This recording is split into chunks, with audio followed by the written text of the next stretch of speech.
Hallo everyone and danke schön. Mein Name ist Ajay. Mein Deutsch ist nicht gut, aber ich spreche ein bisschen Deutsch. Wurde in Indien geboren. Ich komme aus Australien. Ich bin 47 Jahre alt. Ich habe eine Frau und eine Tochter. Meine Tochter ist 11 Jahre alt. Ich habe 20 Jahre Autokleinanzeigen Erfahrung.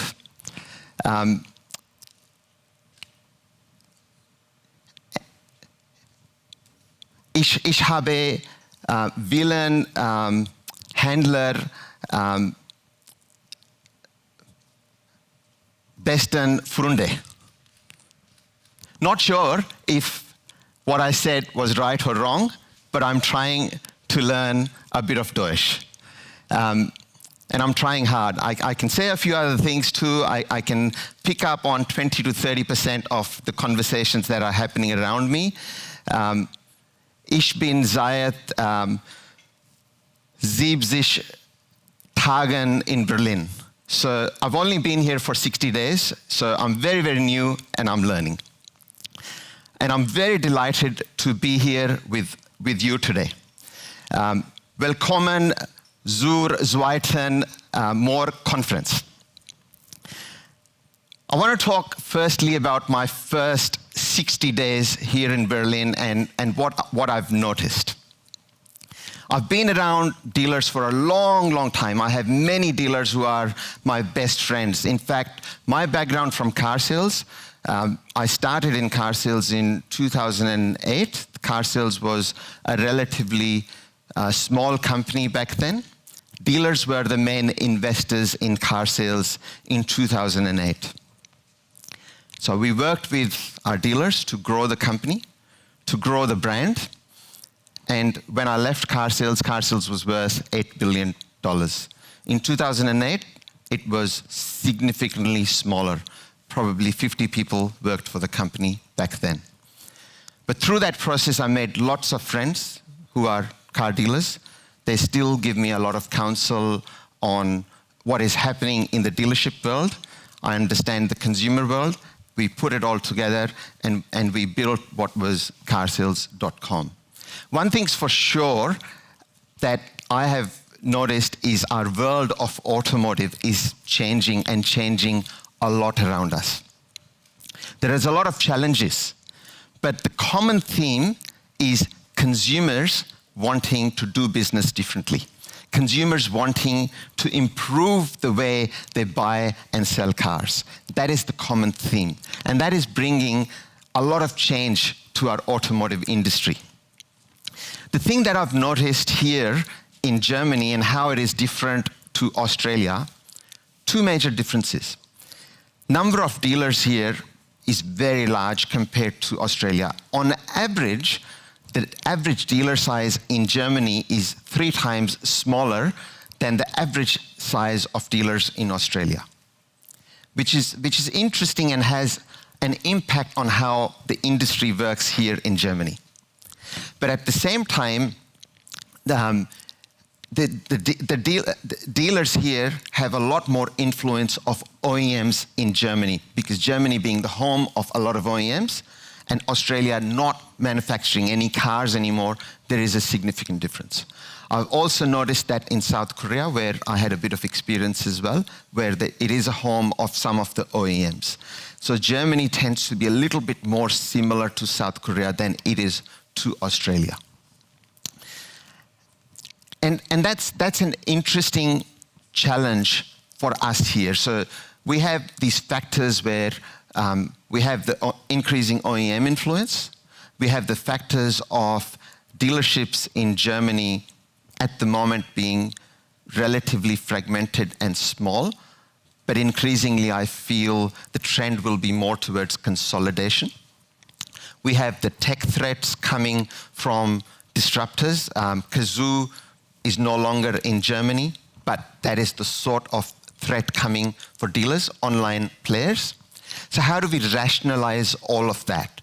To me, it's less about all of these threats and more about delivering to what the consumers at the end of the day want.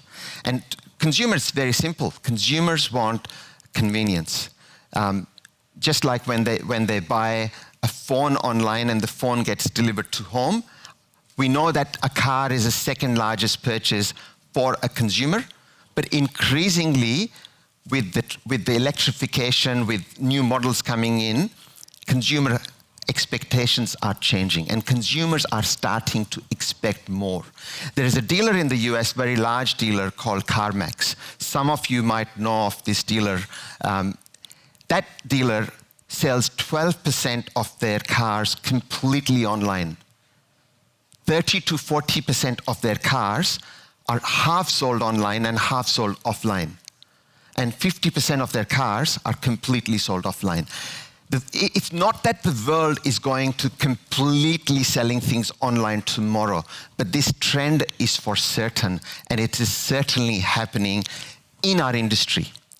The question for all of us is how do we navigate this disruption and this change in consumer behavior that is arriving on our doorstep? And what is the role of dealers, and what is the role of Mobile in all of that?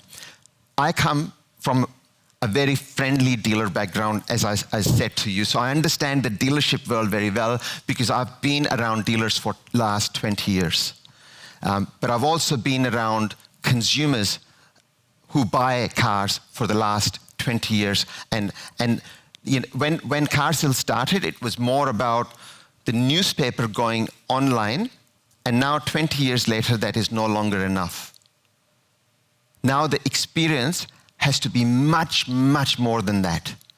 And I'm interested in Mobile exploring with the dealers, how do we make this happen together? You know, the best word I've learned in Deutsch so far in the last 2 months is zusammen, together. We have to do this together. And how do we do this together is the big question. So to me, the investment profile of dealers here in Germany is hampered by the fact that the average size of dealer compared to a country like Australia is 3 times smaller. So the ability to invest in this disruption is more limited than the ability to invest in this disruption possibly for the largest dealers, whether it's here or in the United States. So that's where the Mobile role comes in. Mobile is your marketing partner, and Mobile is your technology partner. The question is, in this new world where more and more cars are going to be sold online, how do we partner together? And we are interested in exploring those models. We've initially launched one version of that. We will continue to improve that and work with the dealers on continue improving that for our dealers and for our consumers. So to me, the crux of this conference is not just about Mobile being a vendor to you. It is way beyond that. It is us coming together outside of Mobile as well and discussing the future of automotive, discussing how does the automotive industry, which I am very, very passionate about, how does that evolve to the next step and the step after that? And how do we continue to make this industry profitable? I certainly don't come from an OEM background. I come from a dealer background. My best friends are dealers. And I'm very passionate about understanding the role of dealers into the future. And how do we work together to secure that role and to make sure that you as dealers and us as the website that absolutely is hand in glove partner of yours, how do we thrive together? So thank you so much. And now I'd welcome Christian on stage who possibly wants to ask me some questions. Oh, it's your applause. Thank you very much, Ajay, for kicking us off into the second MORE conference. My name is Christian. I'm leading the comms department for Mobile, which puts me in the lucky position to ask our new CEO a couple of personal and professional questions. And I would like to start with you coming to Germany only 2 months ago, and we all witnessed a steep learning curve in learning in German language. Mm-hmm. How did you experience the first weeks in Germany in personal life, and what was your main focus in a professional setting? Yeah, so on a personal level, you know, when you move countries, people give you a lot of stereotypes of how Germany is and how Germans are. And a lot of Germans themselves, I have a lot of German friends in Australia. One of them, his name is Wolfgang. He used to actually run Mini here. Some of you might actually know him. And now he runs BMW Australia in Germany. So everyone was telling me how Germans are, including Wolfgang, and telling me how they're very black and white. So they're very honest. They can be very upfront with their thoughts to you. I found when I came to Germany, the challenge was the German bureaucracy. Filling out forms everywhere and paperwork, and I've never had so much mail come into my mailbox as I get here in Germany. Physical mail, that is certainly a surprising factor. But the easy part was the Germans. The German bureaucracy was the hard part. Germans were very easy and very welcoming, and I found it a pleasure to be in Berlin. It's a very international city, very welcoming. My German is very bad. But they let me try, and they accept me. So I'm very happy on a personal level, and my daughter's very happy. She's learning German as well as Spanish now, and the world is opening up more and more to her. So I'm very excited by all the learning opportunities for her. My wife goes through ups and downs because she doesn't have too many friends at the moment, but she is settling, and things are on an upward curve. From a work perspective, the Mobile team is such an amazing team. When I was at car sales, and if somehow I went to sleep and woke up in my dream and I was in Mobile, I'd think I was still at car sales. It feels so similar. It's an online company. We're broadly doing something very, very similar. Our objectives are the same. The two main customers we have is consumers and dealers. So I feel very similar. But the culture is so warm, and I have been focusing on the Mobile team, the people in the Mobile team. I have been meeting some dealers, but I haven't met a lot of dealers yet. And I will meet a lot of dealers. But my first priority, honestly, was the Mobile team. And I'm saying this to a group of dealers, but here's why I'm saying it. If we look after our employees, they look after the customers. It's very, very important that I first look after the Mobile team. So my focus over the last 2 months has been the Mobile team. It will absolutely shift more and more towards dealers. But right now, it is the Mobile team. And the good news is we've got a lot of great dealers here on site today, so there will be a lot of chance for some cool talks later on. Next question is, the whole conference is about transformation, about change, and you just obviously made a huge change with your family, coming all the way from Australia to Berlin. Can you tell us a bit where you find the courage to take a decision of that size, how you find the ability to do that change within you? Yeah, as I said in my rusty German, I was born in India. I moved to Australia at the age of 17. I was in Australia for 30 years. Within Australia, I moved from Sydney to Melbourne and then finally to Berlin. And while I was at car sales, I worked in Asia, in Thailand, Malaysia, Indonesia, got a lot of exposure to South Korea, got some exposure to the US. So for me, change is exciting. Change can be daunting, change can be scary, but change is also exciting. The change, for example, for my daughter, if we stayed in Australia, we were very comfortable. In our capsule, we had so many friends.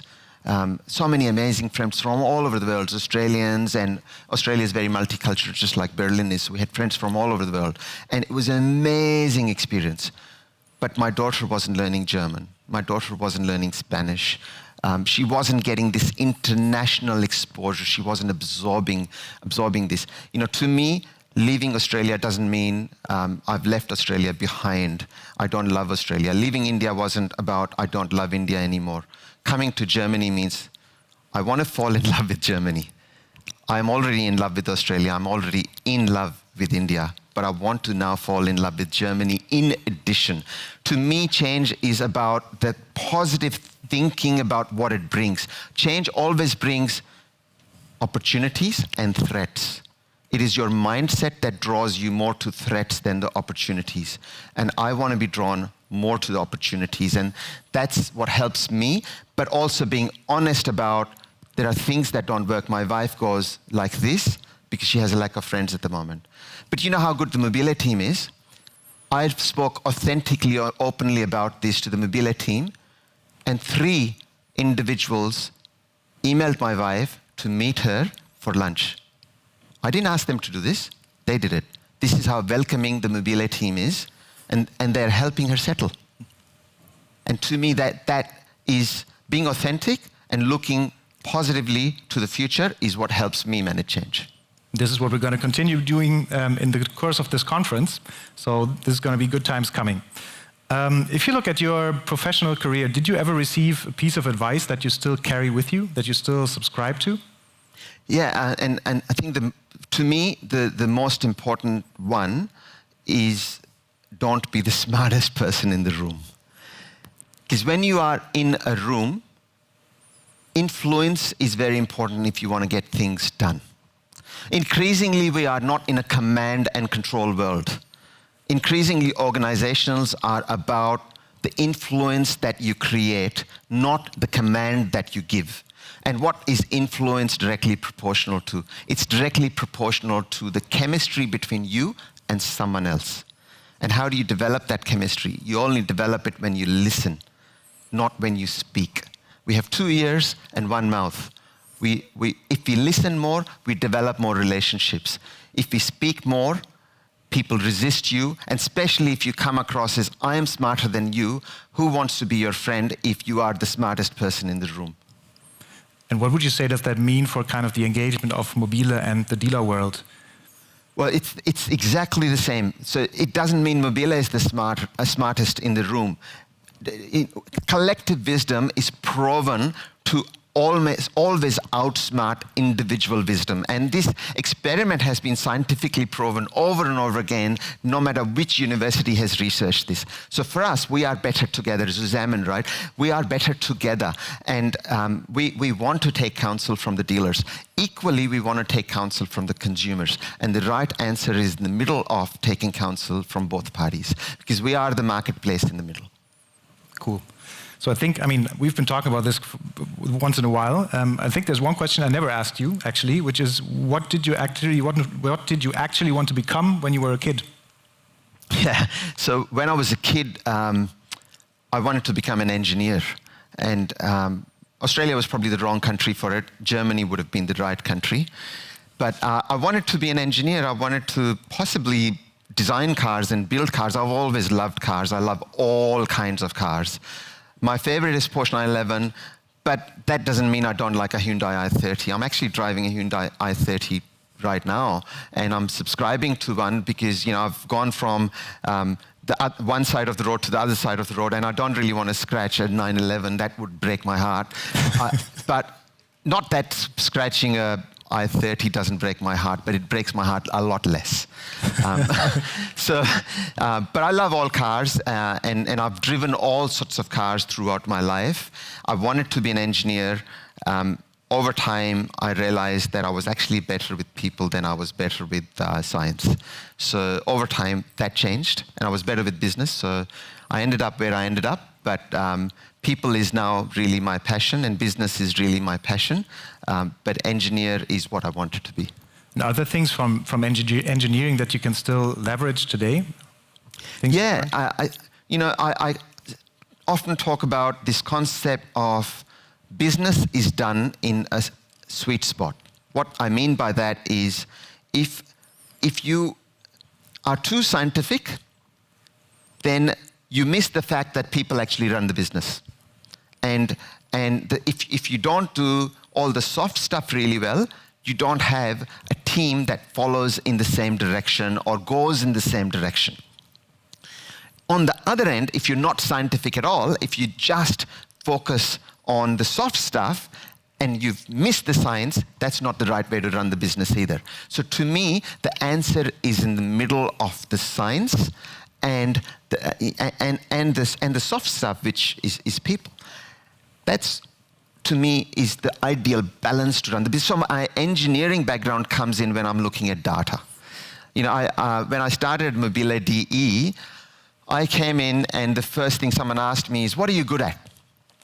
And it's hard to sing your own praises, always is. But I said, maybe one of the things I'm good at is I understand data quite well, and that's from my engineering background. Later on, I actually regretted that because I found that everyone in Mobile is very, very focused on data and actually didn't need to say that. If anything, I should have focused more on the people aspect rather than the data aspect. But the data aspect does come out of my engineering background. Very cool. There's one question we used to ask people who want to hire, and we always ask them the same last question, and I would like to try that with you. You don't know it yet, so if you could pick 3 celebrities for a private dinner, who would that be? Yeah, so for me, I would start with, many of you may not know Ash Barty, but Ash Barty was the world #1 tennis player, women's #1 tennis player. She retired quite early, only recently, if you follow women's tennis, Australian, from an Aboriginal background. So Aboriginal background is a background where the original people of Australia were Aboriginals before the British came in and colonized Australia about 200 years ago. And the Aboriginal people have it very, very hard. Their mortality rate is significantly higher than non-Aboriginals. Their education is significantly lower. But besides all of that, Ash Barty became world's #1 women's tennis player. And she is one that is rooted in principles.